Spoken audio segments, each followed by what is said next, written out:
struktur APBN, dan sumber-sumber pendapatan negara. Halo teman-teman, di sini kami akan menjelaskan sedikit struktur APBN dan sumber-sumber pendapatan negara. Selamat menonton. Tahukah kalian apa itu APBN? Anggaran Pendapatan dan Belanja Negara atau APBN merupakan rencana keuangan tahunan pemerintah Indonesia yang disetujui oleh Dewan Perwakilan Rakyat.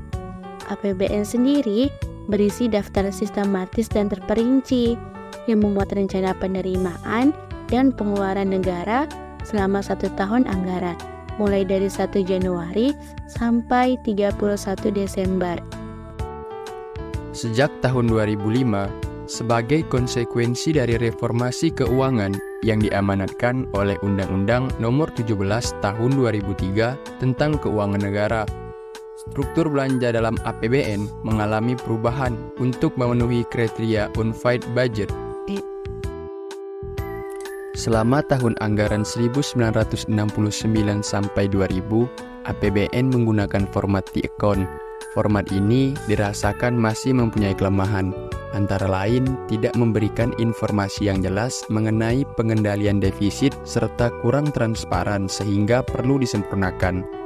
Mulai tahun anggaran 2000, format APBN diubah menjadi format I-account. Berikut format APBN pemerintah Indonesia. Yang pertama, pendapatan negara dan hibah. Yang kedua, belanja negara. Yang ketiga, keseimbangan primer. Yang keempat, surplus atau defisit anggaran. Dan yang terakhir adalah pembiayaan. Apa itu pendapatan negara? Pendapatan negara adalah hak pemerintah pusat yang diakui sebagai penambah kekayaan bersih yang terdiri atas penerimaan perpajakan, penerimaan negara bukan pajak, dan penerimaan hibah.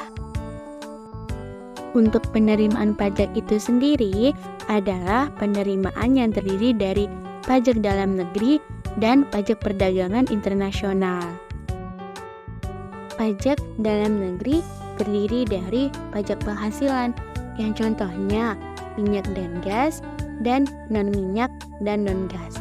Kemudian ada pajak pertambahan nilai, pajak bumi dan bangunan, serta bea cukai perolehan hak atas tanah dan bangunan. Kemudian pajak perdagangan internasional, contohnya bea masuk dan pajak atau pungutan ekspor. Sedangkan untuk penerimaan negara bukan pajak atau PNBP adalah suatu pungutan yang dibayar oleh orang pribadi atau badan dengan memperoleh manfaat langsung maupun tidak langsung atas layanan atau pemanfaatan sumber daya dan hak yang diperoleh negara berdasarkan peraturan perundang-undangan yang menjadi penerimaan pemerintah pusat di luar penerimaan perpajakan dan hibah dan dikelola dalam mekanisme pendapatan dan belanja negara. BNBP terdiri dari yang pertama, penerimaan sumber daya alam, yang kedua, perminyakan, yang ketiga, pertambahan umum, yang keempat, kehutanan, dan yang kelima, perikanan. Dan yang terakhir, hibah. Penerimaan hibah adalah semua penerimaan negara, baik dalam bentuk devisa atau devisa yang dirupiahkan, seperti rupiah, jasa dan surat berharga yang diperoleh dari pemberian hibah yang tidak perlu dibayar kembali dan tidak mengikat baik berasal dari dalam negeri ataupun luar negeri. Apa sih belanja negara itu? Belanja negara adalah kewajiban pemerintah pusat yang diakui sebagai pengurang nilai kekayaan bersih.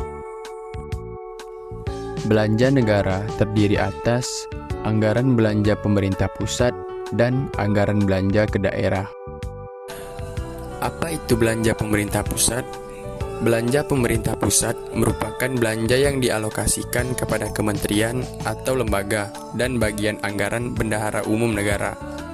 Belanja pemerintah pusat terdiri dari belanja pegawai, belanja barang, belanja modal, dan bantuan sosial.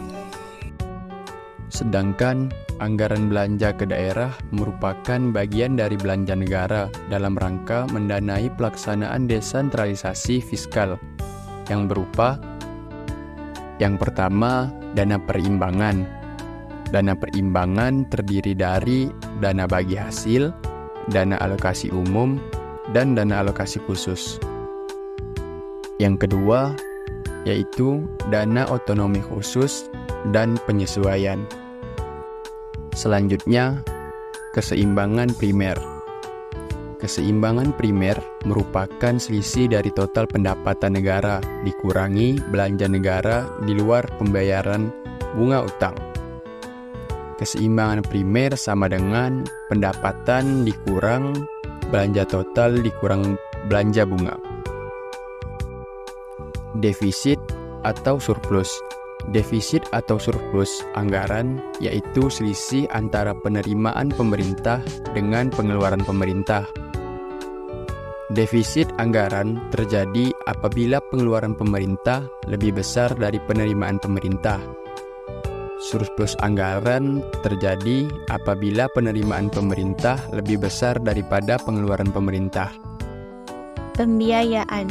Pembiayaan anggaran adalah setiap penerimaan yang perlu dibayar kembali, penerimaan kembali atas pengeluaran tahun-tahun anggaran sebelumnya, pengeluaran kembali atas penerimaan tahun-tahun anggaran sebelumnya, penggunaan saldo anggaran lebih, dan pengeluaran yang akan diterima kembali, baik pada tahun anggaran yang bersangkutan maupun tahun-tahun anggaran berikutnya. Pembiayaan terdiri dari dalam negeri dan luar negeri. Pembiayaan dalam negeri terdiri dari 1. Perbankan dalam negeri, 2. Non-perbankan dalam negeri, yang contohnya privatisasi dan penjualan aset program restrukturisasi perbankan obligasi negara atau NETOP. Yang ketiga, penerbitan obligasi pemerintah. 4. Pembayaran cicilan pokok utang atau obligasi dalam negeri. Untuk pembiayaan luar negeri terdiri dari yang pertama, pinjaman proyek, 2. Pembayaran cicilan pokok luar negeri, dan yang terakhir, pinjaman program dan penundaan cicilan hutang. Sumber pendapatan negara. Sumber pendapatan negara Indonesia berasal dari pajak, non-pajak, dan hibah. Inilah yang menjadi pendapatan penerimaan kas negara, di mana nantinya akan digunakan untuk membangun fasilitas dan infrastruktur umum dan akan kembali lagi untuk rakyat dalam bantuan untuk mensejahterakan rakyat. Sumber pendapatan negara yang berasal dari pajak yaitu 1. Pajak penghasilan, 2. Pajak pertambahan nilai, 3. Pajak penjualan atas barang mewah, 4. Pajak bumi dan bangunan, 5. Pajak ekspor, 6. Pajak perdagangan internasional, dan yang terakhir bea masuk dan cukai. Sedangkan sumber pendapatan negara yang berasal dari non-pajak yaitu badan usaha milik negara atau BUMN, pengelolaan sumber daya alam, pinjaman, percetakan uang atau sumbangan, dan barang sitaan. Dan yang terakhir, sumber pendapatan negara yang berasal dari hibah. Hibah merupakan pemberian yang diberikan kepada pemerintah, tetapi bukan bersifat pinjaman. Hibah bersifat sukarela dan diberikan tanpa ada kontrak khusus. Dana bantuan yang didapat biasanya diperuntukkan untuk pembiayaan pembangunan.